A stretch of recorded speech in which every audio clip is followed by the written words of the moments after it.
Hello everyone, welcome back to our channel. मैं हूं गौरव Kabra. CFA level 1 को लेकर के हम बहुत ही सारा वीडियो कंटेंट बनाते रहते हैं। तो आइए, अब बहुत सारे ढेर सारे वीडियोस आपके लिए रेडी हो रहे हैं। कॉन्सेप्ट वीडियोस के थ्रू आपके लिए छोटा कंटेंट यानी 4 से 5 मिनट का कंटेंट रेडी हो रहा है और हर एक वीडियो आपको एक इंपॉर्टेंट कॉन्सेप्ट सिखाएगा। जैसे आज ही के दिन अगर हम बात करें तो इस पर्टिकुलर वीडियो में हम सीख रहे होंगे about different type of investors. ये एक पर्टिकुलर लर्निंग आउटकम है from your portfolio reading and portfolio की पहली रीडिंग से ही है एंड ये काफी सारे कैरेक्टरिस्टिक्स आपके सामने रखेगा of different type of investors. I hope कि इस 4-5 मिनट के वीडियो में आपको उन सारे इन्वेस्टर्स के बेसिक कैरेक्टरिस्टिक्स के बारे में पता लग जाए एंड उसी को ध्यान में रखते हुए चलिए आइए इस वीडियो की शुरुआत करते हैं। सबसे पहले आइए, as I get into my presentation, सबसे पहले मैं आपको बता दूं कि आज जो हम different types of investors cover करने वाले हैं उनमें कौन कौन आएंगे। तो डिफरेंट टाइप ऑफ इन्वेस्टर्स में सबसे पहले हम बात करने वाले हैं अबाउट बैंक्स। बैंक्स एक बहुत ही इंपॉर्टेंट सेगमेंट है और बैंक्स बहुत ज्यादा मैं कह सकता हूं फाइनेंशियल मार्केट्स में पार्टिसिपेट करता रहता है। तो ऐसे में फाइनेंशियल मार्केट्स में पार्टिसिपेंट इतना बड़ा है, इसके ऊपर हम डिस्कस करेंगे कि बैंक्स किस तरह के एक्सपोजर रखते हैं, किस तरह से वर्क करते हैं इन फाइनेंशियल मार्केट्स में। इसके अलावा अगर मैं बात करूं तो second we have with us is insurance company. Insurance company भी अपना एक बहुत इंपॉर्टेंट रोल प्ले करता है, इसके भी कैरेक्टरिस्टिक्स हम जानेंगे आज की इस वीडियो में। Third we have pension funds. Pension funds को लेकर के कोई बहुत ज्यादा अवेयरनेस नहीं है, खास करके इंडिया में तो बहुत ज्यादा नहीं है, लेकिन ये कैसे वर्क करते हैं will get to know that. And इसके अलावा we have investors like us, यानी रिटेल इन्वेस्टर्स होंगे जो किस तरह से यहाँ वर्क करते हैं उनके बारे में हम जानेंगे। ध्यान दीजिएगा, रिटेल को छोड़ करके बाकी सारे इंस्टीट्यूशनल इन्वेस्टर्स हैं। तो आप बात करें बैंक्स की, इंश्योरेंस कंपनीज की, पेंशन फंड्स की, म्यूचुअल फंड्स की, ये सारे के सारे इंस्टीट्यूशनल इन्वेस्टर्स हैं, वेदर इट बी डोमेस्टिक और फॉरेन। तो आइए एक एक करके सबके ऊपर में हम डिस्कशन करना शुरू करते हैं with respect to their characteristics. First thing first, पहले बैंक की बात करेंगे। बैंक में अगर मैं आपको बात बताऊं तो बैंक की यूजुअली रिस्क टॉलरेंस ना लो होती है। क्यों? क्योंकि बैंक्स ने पब्लिक का पैसा मैनेज किया हुआ होता है, क्योंकि यहाँ पे बहुत पब्लिक इन्वॉल्व है। बैंक्स के पास कोई सोफिस्टिकेटेड इन्वेस्टर्स की बैकिंग नहीं है, सो ऐसे में इनके पास जो पैसा है वो बहुत ज्यादा रिस्क में ये नहीं डाल सकते। आमतौर पे ये लोन्स ही देते हैं और लोन्स भी काफी ड्यू डिलिजेंस करने के बाद देते हैं। तो मैं कह सकता हूँ रिस्क टॉलरेंस इनकी काफी लो होती है। आगे अगर मैं बात करूं तो इनके जो इन्वेस्टमेंट होराइजन है वो भी टिपिकली शॉर्ट है। क्यों? बिकॉज मोस्ट पीपल इन्वेस्ट और I would say save into their banks with the option to take out money as and when they want. क्योंकि आप यूजुअली क्या करते हैं, बैंक में पैसे जब डालते हैं तो सेविंग्स अकाउंट में डालते हैं and you have the option कि आप उसको जब चाहें वापस निकाल सकते हैं। तो ऐसे में banks do not have the surety कि आपका पैसा काफी टाइम बैंक के पास में रहेगा and for that reason banks ज्यादा लंबे समय तक के लिए इन्वेस्ट नहीं कर सकते। इसके अलावा अगर मैं बात करूं तो इनकी लिक्विडिटी नीड्स हाई है, बिकॉज डेली इनके बहुत ज्यादा ट्रांजैक्शंस होते हैं, तो इनको कैश की रिक्वायरमेंट हर दिन रहती है। So their liquidity needs are actually very high. ये जितनी भी चीजें आप पढ़ रहे हैं ना, वैसे ये लेवल 3 में आगे जाते जाते ये लेवल 3 में ये बहुत बड़े पॉइंट्स बन जाएंगे और इनके ऊपर में आप प्रॉपर आईपीएस कंस्ट्रक्ट कर रहे होंगे। So this is going to be a very vital game in level 3। अभी जो आप जान रहे हो वो बहुत बेसिक्स है।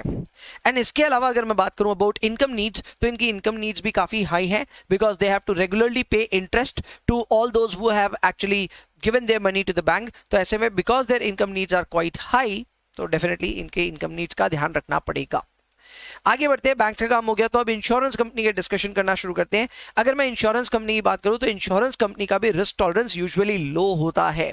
अगेन रिस्क टॉलरेंस लो है, ठीक है, काफी हद तक मैं कह सकता हूं लो होता है, लेकिन कुछ सिचुएशंस में हाई भी हो सकता है। जैसे कि लाइफ इंश्योरेंस के बिजनेस में, जैसे एलआईसी की अगर मैं एग्जांपल दूं इंडिया का, तो एलआईसी तो यार इक्विटी मार्केट्स में इन्वेस्टमेंट करता है। इक्विटी मार्केट में इन्वेस्टमेंट करना ऑब्वियसली कोई भी तरह से लो रिस्क प्रोफाइल तो नहीं है।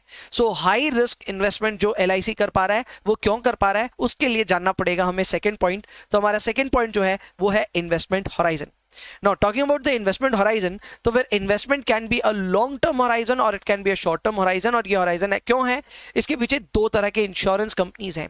Number 1 is a life insurance company and number 2 is going to be our general insurance company. General insurance company typically किसी को भी इंश्योर करती है तो इंश्योर करती है फॉर ओनली 1 ईयर। सो ऐसे में आप कह सकते हैं कि यहाँ पे आपका जो ओवरऑल इन्वेस्टमेंट होराइजन है वो छोटा होता है, लेकिन वहीं पे अगर हम लाइफ इंश्योरेंसेस की बात करें तो वहां पे आपका इन्वेस्टमेंट होराइजन बड़ा होता है एंड सिमिलरली वहां पे इक्विटी वगैरह तरह में अलग अलग जगह में इन्वेस्टमेंट कर भी सकती है company and that too over a long period of time. इसके अलावा अगर मैं बात करूं नेक्स्ट, तो हमारे यहाँ liquidity needs in case of insurance company is also very high, because इनके केस में भी क्लेम्स बनते ही रहते हैं, सो ऐसे में इनको काफी ज्यादा लिक्विडिटी नीड्स रहती हैं।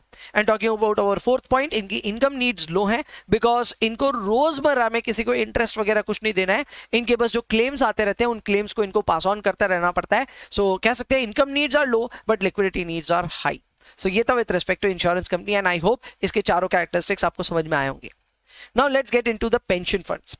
अगर मैं पेंशन फंड्स की बात करूं तो पेंशन फंड्स में risk tolerance is quite high, because ज्यादातर लोग जो इन्वेस्ट करते हैं पेंशन फंड्स में, they invest for a long period of time.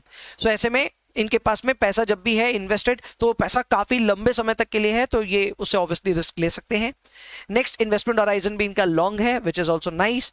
Liquidity needs भी काफी लो है, क्योंकि ज्यादातर लोग जो इन्वेस्ट करते हैं, और खास करके अगर हम इंडिया की डेमोग्राफी समझें तो इंडिया में तो ज्यादातर यंग लोग हैं, so those who have actually subscribed into the pension plans have a long way to go before they retire। तो ऐसे में रिटायरमेंट की कोई बहुत ज्यादा नीड्स नहीं है, तो कह सकते हैं liquidity needs are typically low। and talking about our investment needs, तो इनकी investment needs depend करती है या income needs depend करती है कि इनको किस तरह से कमाना है, कितना कमाना है।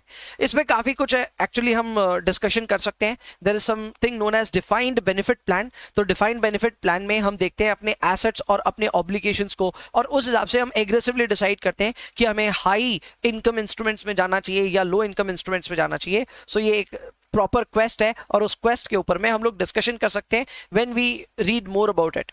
जहां तक बात है पेंशन फंड्स की, तो इसके बारे में डिटेल में आप पढ़ रहे होंगे इन योर लेवल 2, तो तब तक के लिए ज्यादा कुछ नहीं है, इतने से काम चलाइए। आगे बढ़ते हैं, let's talk about individuals now. Individuals की अगर मैं बात करूं तो यानी कि हम लोग का सब कुछ डिपेंडेंट है। देखिए, risk tolerance dependent on what we think. अगर हम रिस्क एवर्स है तो हम कम रिस्क लेना चाहेंगे, और अगर हम रिस्क सीकिंग है तो जाहिर सी बात है ज्यादा रिस्क लेंगे।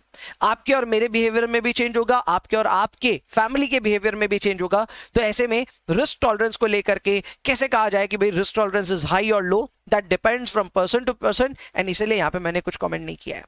इसके अलावा we have investment horizon, again depends from person to person. I am someone who likes to invest for long term, maybe you are not of that category, तो आप शॉर्ट टर्म में invest करना चाह सकते हैं। So ऐसे में long term या short term, it depends from person to person and hence depends. इसके अलावा अगर मैं बात करूं अबाउट लिक्विडिटी नीड्स, तो लिक्विडिटी नीड्स भी सबकी अपनी अपनी है। किसी के पास में लिक्विडिटी नहीं है, फॉर एग्जाम्पल कोई रिटायर्ड अगर इंडिविजुअल है तो उसके पास लिक्विडिटी खास नहीं है, because they don't have any income flow. तो ऐसे में उनको पैसे टाइम टू टाइम चाहिए अपने पोर्टफोलियो से, तो उनकी इनकम नीड्स हाई होंगी। वहीं पे ऐसे भी इन्वेस्टर्स होंगे जिनकी इनकम नीड कुछ खास नहीं होगी, they don't really require liquidity from their portfolio. So it depends from person to person. And finally income needs भी, मैं टिपिकली अपने अर्ली मैं कह सकता हूँ, अभी तो 30s में भी नहीं हूँ, लेकिन अर्ली 30s बोल सकते हैं आप, तो मैं बहुत अपने अर्ली 30s में हूँ। तो ऐसे में मेरी income needs are actually taken care of by my active life. तो एक्टिव लाइफ की वजह से मुझे अपने पोर्टफोलियो पे इनकम का कोई प्रेशर नहीं देना पड़ता है, तो ये मेरे लिए अलग केस है। बट हो सकता है किसी और रिटायर्ड इंडिविजुअल के लिए अलग केस हो। सो इन सब सारी चीजों को ध्यान में रखते हुए मैं कह सकता हूं कि yes, this is dependent on the circumstances of the individuals. Level 3 में आप इसके बारे में और डिटेल में पढ़ रहे होंगे। सो बस यही है अपने कॉन्सेप्ट्स के बारे में, एंड आई होप ये सारे कॉन्सेप्ट्स आप सभी को एक अच्छी क्लैरिटी तक लेकर के आए हैं। गोज विदाउट सेइंग, अगर आपको ये हमारा काम अच्छा लगता है तो लाइक शेयर कमेंट सब कुछ जरूर कीजिए, चैनल को सब्सक्राइब कीजिए, एंड प्लेलिस्ट जाकर के जरूर रिव्यू कीजिए, जहां पे हम अपने कॉन्सेप्ट वीडियोस अब रेगुलरली अपडेट करने वाले हैं। At the same time, if you are looking forward for a video course, आपका एग्जाम थोड़ा दूर है and you are looking for some guided preparation, तो in that case you can check out the description where all the links, suitable links have been provided, या फिर मैं दिए हुए कॉन्टैक्ट नंबर पे भी आप हमें कॉन्टैक्ट कर सकते हैं to know more about our video course. So that's it for this video, I will see you in the next one. तब तक के लिए bye bye, take care, enjoy yourselves, and please पढ़ाई करिए।